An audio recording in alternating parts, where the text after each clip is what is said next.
Welcome to our channel. Today we how to log into Trust Wallet for DeFi swaps and dApps, complete guide step by step clearly. To begin, ensure you have the Trust Wallet app installed on your mobile device. Open the Trust Wallet app by tapping its icon on your home screen. Once the app loads, you will be greeted with two options: create a new wallet or I already have a wallet. If you already have a wallet, make sure the words are entered in the correct order and are spelled accurately.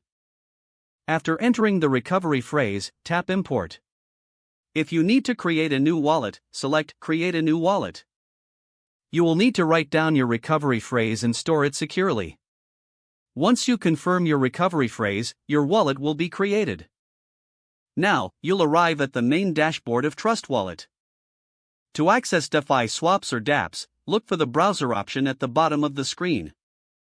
Tap Browser to open the built-in dApp browser.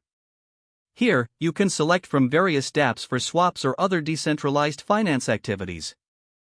Search for the specific dApp you want to use in the search bar. Once you find it, tap on the dApp to open it. Depending on the specific dApp, you may need to connect your wallet. Look for a Connect Wallet button usually located on the dApp's interface. Tap on Connect Wallet. You will be prompted to choose Trust Wallet from the list of wallets. Select Trust Wallet to enable connection. Once your wallet is connected, you can start using the dApp for swaps. Follow the instructions given by the dApp to complete your transactions. When finished, always remember to disconnect your wallet for security reasons. Return to the Trust Wallet dashboard once you are done using the dApp. This concludes the process of logging into Trust Wallet for DeFi swaps and dApps. If the page does not load, refresh the browser or try again in a private or incognito window. Make sure you are using the correct email address, then retype it carefully to avoid small typos. If your password is not accepted, use the reset option and create a new strong password you can remember. Check your spam folder for verification or security emails, then complete any requested confirmation steps.